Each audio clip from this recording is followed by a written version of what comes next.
Namo tassa bhagavato arahato samma sambuddhassa. The topic of the discourse today is the 7 stages of spiritual purification. This is a series on Ratha Vinita Sutta. The discourse on 7-stage relay chariot, Ratha Vinita Sutta. Now the series continues. Today is the 3rd lecture on this. It will continue. This is one of the profoundest suttas of the Buddha.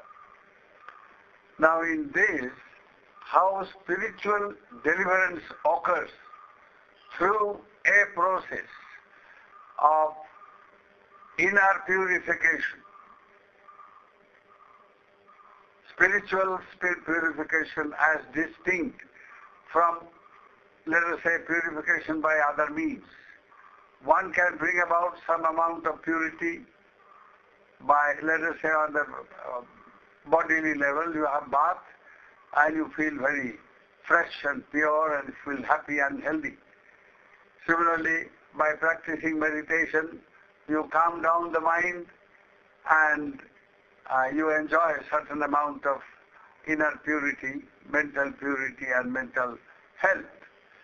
But these do not lead to ultimate deliverance from the wheel of birth and death and rebirth. These do not change destiny as such. So a freedom, by spiritual freedom is to be understood, a freedom that is irreversible, in that it brings about purification of knowledge and vision of ultimate reality.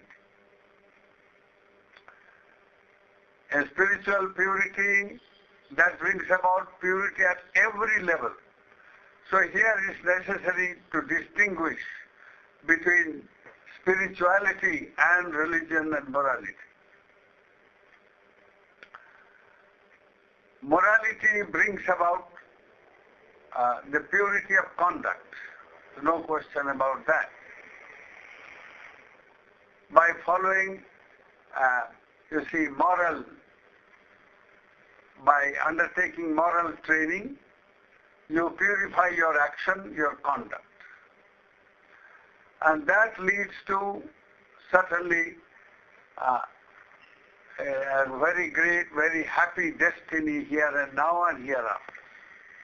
By purifying our karmas, we raise the level of our minds to be able to attain higher states of existence. But that is existence. To be born in Devaloka, Brahmaloka or in the heavens is still existence, which simply means it is within the dichotomy, the duality, dvandam of good and bad, happiness and misery, knowledge and ignorance, gain and loss, fame and ill fame, praise and blame, etc. So samsara chakra, the wheel of existence, worldly existence, is determined or rather characterized by these dvandas or dichotomies of life. Life needs so many things, so your whole life is dedicated to gaining those so many things. At the bodily level, at the mental level, social level, etc. So then this need fulfillment by way of gaining this and that, it becomes a will by itself and it becomes a very big involvement because there is no end to this gaining. And once you gain something, money, wealth, name, fame, power, position, you also lose. Because nothing is permanent in this world. So by merely gaining, there is no solution, because gain has its opposite, loss. So it becomes a sangharsha, a kind of struggle. You have gain, you also lose. The very fact that you lose your life itself in death. One day we all have to go. Nobody can stop that. So existence has its opposite, non-existence, which is death. And death is not the end either, because you have accumulated so much of karma during the time that you are existing, during your living period, that this accumulation of karmic energy ends up catapulting you into a new existence at the end of your life, at death. So now, this so-called non-existence or death, the opposite of existence, is not the end. It brings new existence. So the wheel of existence and non-existence, life and death, happiness and misery, karma and punarjanma. This goes on and on and on, endlessly, and that is called samsara chakra. So the purpose of spiritual life in the dispensation of the Buddha is to be liberated from this wheel of samsara. You can gain access in the heavens, in Devaloka, Brahmaloka, live long, long life and great happiness and all that sort of thing. No question about that. But that too ends, because everything has an end. Whatever has a beginning also has an end. So to be born in Devaloka or to go into the heavens also has an end of the heaven. So religions deal with mainly this question of destiny, but spirituality does not deal with the question of destiny. It makes an end of destiny in the worldly existence, worldly destiny. It enables us to transcend, go beyond good and bad, go beyond birth and death, go beyond all dichotomies of existence. That is the goal of spirituality. So spirituality is brought about by stages of purification. That is the subject matter of this discourse. And that is the subject matter of the sutta itself. Now, the Venerable Arhat Mantaniputta was asked, well, why does he lead a holy life? Is it to bring about purification of morality? That means you purify your actions, your karma shuddhi, and then you go on a higher level of being born in the Devaloka, etc. He said, no, that's not the goal. Then he said, is it okay, then is it your goal of your spiritual life is, holy life rather, is purification of mind through attainment of samadhi and all that. So, and you get lot of great power. You develop, by developing samadhi, you can develop psychic power, supernormal abilities of all kinds. Is that the goal? He said, no. Then what? He said, if that's not the goal, purification of mind and thereby getting all kinds of powers, etc., if that is not the goal, then is it purification of ditthi? That means to say, view about the ultimate nature of things.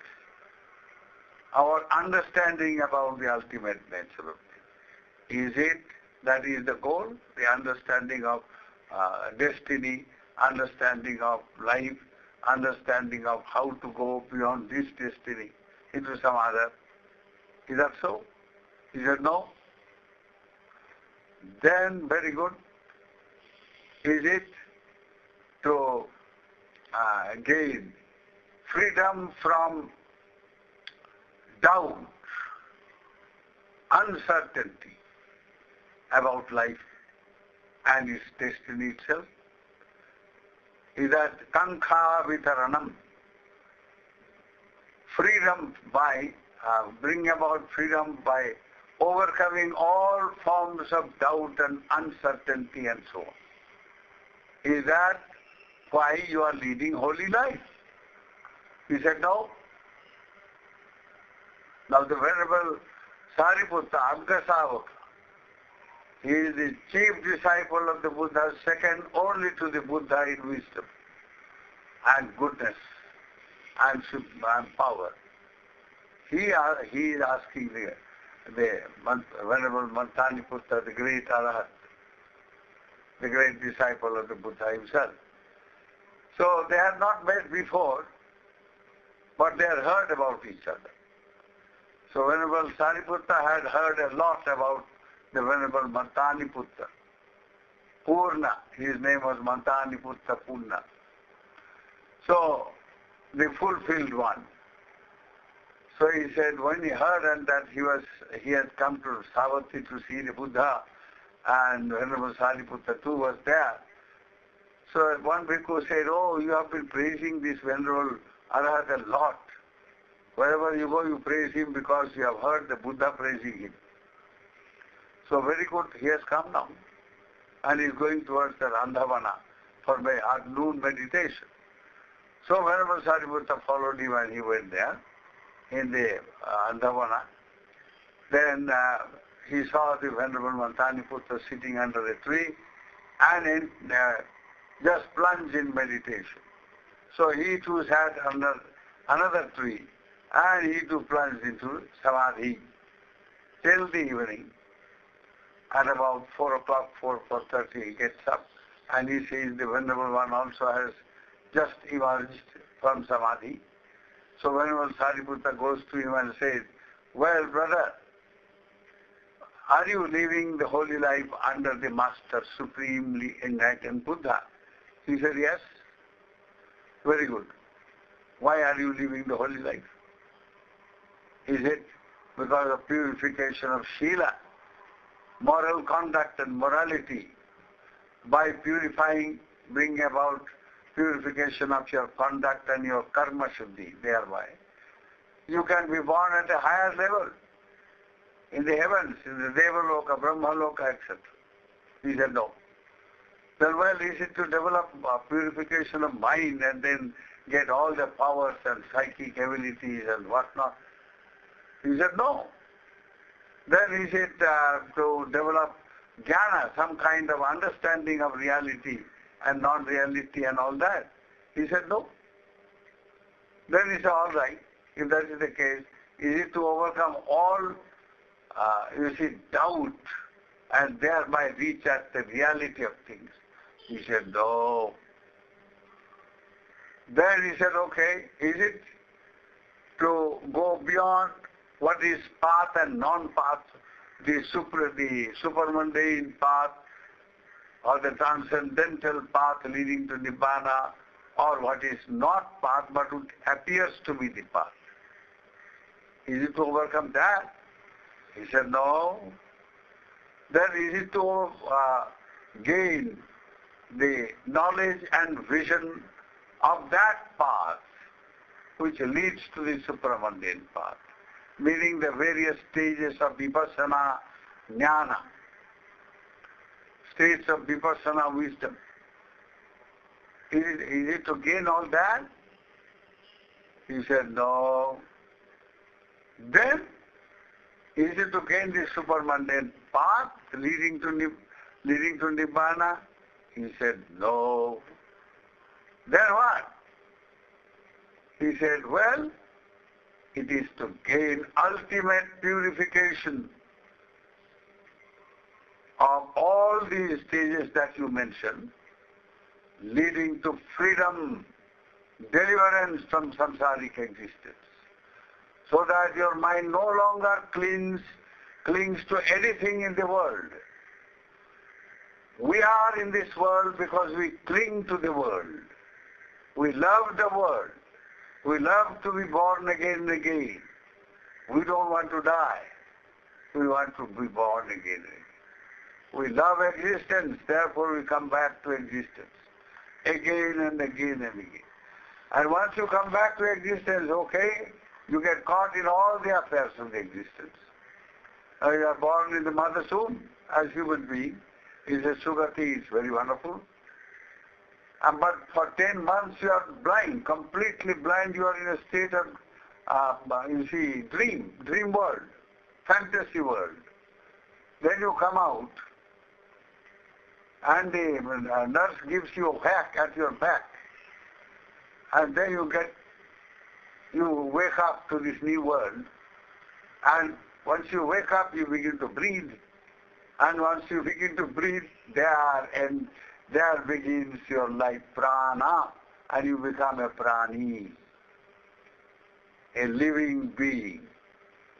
So now once you become a living being, then starts all the game of a living process of living.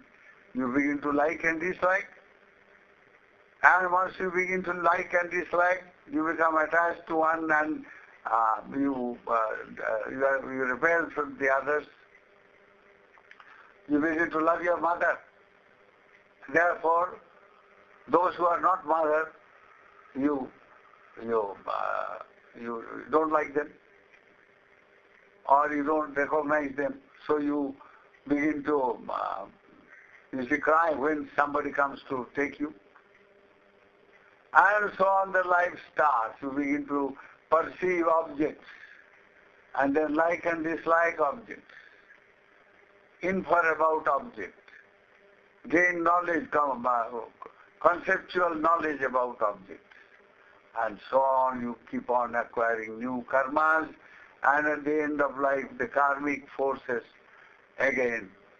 You see, at the end of this life, when the karmas which brought us into this life, when those karmas are over, all the accumulated karma of this life takes over and catapults you into the new one.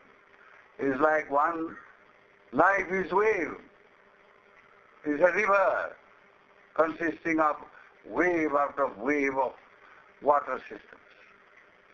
One wave rises to the crest and then falls by the very fact that it rises in the crest. And the very momentum created by the fall gives rise to a new wave. That is life. Have no doubt about it. So this is basically impermanent, and it arises again and again and again, therefore dukkha.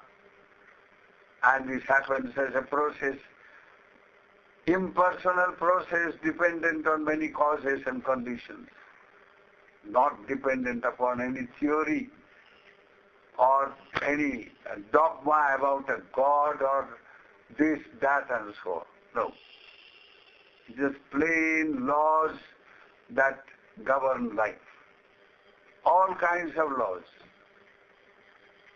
That is the law that you see runs our bodily existence, the law that runs our karmic existence, law that runs our psychological, mental existence, and so forth. This is how life goes on and on, governed by so many laws. So now, purification, the 7 stages of spiritual purification is intended to not to fight with these laws, but being in keeping with these laws, go beyond these laws. Karmena karmam nase dabba. Just as vishasamishamau dhanam, with one type of visha or poison, you overcome another poison. One kind of, let's say, with one hand you wash your another hand. So with one set of activities, actions, sila is nothing but action. Now, with action, you overcome action. You go beyond this one type of action. You stick to moral activity and go beyond immoral activity. Go beyond the unwholesome by living a life of wholesomeness. So, Sila, if Nibbana were to be the Sila purification, then world itself is Nibbana. Because Sila does not lead to Nibbana. It at best leads to purification of mind. And the example given in the sutta is very wonderful indeed. It said, now suppose the Venerable Mantaniputta was asked all this, and when Sariputta Bhante said, look here, you are saying no to everything. What do you mean? Then he says, no. I say no because all these things put together leads to that state of transcendental purification, the goal of which is freedom from samsara chakra. That is what it is. By themselves they don't lead to Nibbana. They lead to the next step, and the next step to the next step, and the next step. So he gave an example, all right, I will give you an example, illustrate how this purification leads to ultimate reality, ultimate freedom. So he says, suppose King Pasenadi of Kosala, from his capital city of Savarthi, wants to go and visit Ayodhya Saketa. At that time, Ayodhya was known as Saketa, and there was no fight about the temple there at that time, fortunately. Anyway, so he wants to go to Saketa, about 120 miles from Savarthi. So he says, look, I have to go quickly and yet remain fresh and come back fresh. So put on 7-stage ratha, a relay chariots. Put one chariot in place in a particular place, take me to the next stage to Saketa. So 7 rathas or chariots were put with their drivers.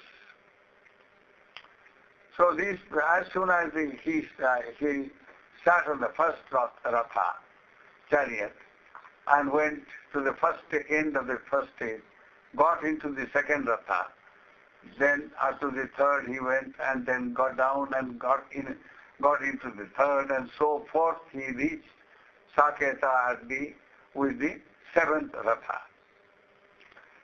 Then he finished his business and returned again the same way. So, now the Venerable Mantaniputta says, look, when he returns home, now his Rani says, well, Maharaja, did you come from Saketa with this ratha that you have now arrived? He said, no. Then how did you go and how did you come?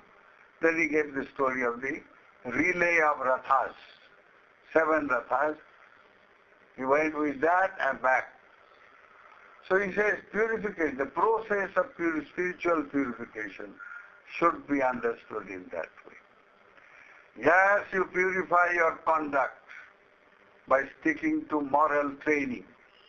You stick to Pancha Sila, Atta Sila, Dasa Sila, or the monk sticks to 227 Silas, Sikkhapadas, and purifies conduct, purifies karma. Kayena Vacha Manasa. You purify your karmas by way of bodily actions, verbal actions, and mental actions. Now as you keep on purifying your actions, say, for instance, now normally violence is a way of life in human world. Today the whole world is burning with violence, everywhere. Without violence, people think without violence nothing can be done. Non-violence is no good here. There is a jungle life here, the animal existence. And human beings are one form of animal. That's what the scientific fellows tell. That's what the scientists say. We don't say that. Human beings are not animals. Sure, they are much more than that. It is a sugati. You transcend the animal level and go to the sugati. And that you do by sticking to sila. Yes, your old samsaric tendencies of animal existence, maybe they are. But you also have the tendencies of divine existence within you. Both. You represent an evolutionary process where you have been living for hundreds and thousands of lives through hundreds and thousands of different planes of existence. So that being the case, you are nothing but a bundle of all kinds of tendencies, good and bad. So now, choose the good tendencies, stick to them, take up a moral, code of conduct. You consciously and deliberately, you eschew, you abandon killing or any kind of violent action or violent thought or violent speech, and refine your conduct in that way until a time when you are incapable of becoming violent in any manner. The opposite of violence is love, compassion. So your whole life is imbued with the spirit of compassion and love. You like to save beings rather than kill beings. Protect beings rather than putting them into difficulties, insecurity.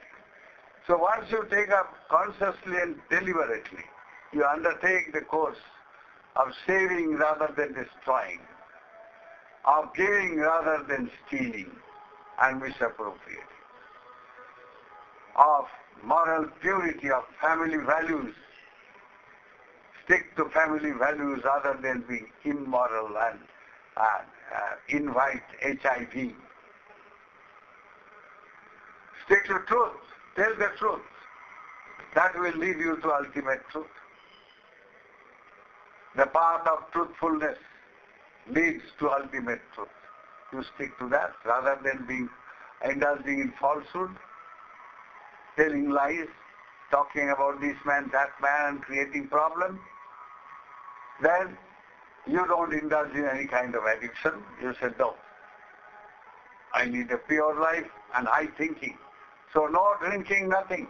No so-called social drinking and all that nonsense. What is the need to have a social drinking and become mad in order to be sociable?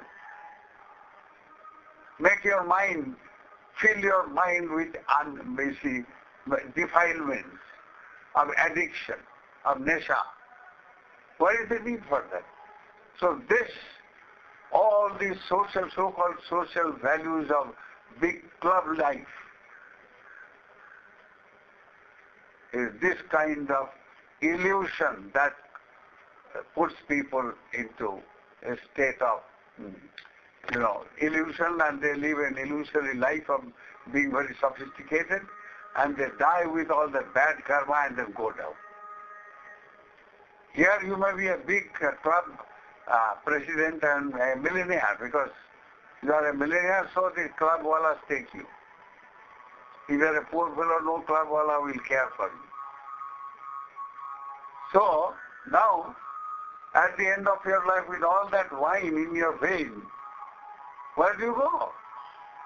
In a world where you live like the mad when you are drinking and you are addicted, intoxicated. What are you? You are half crack, that's all, or full crack, in fact. You are mad. So you go into a world of retarded beings.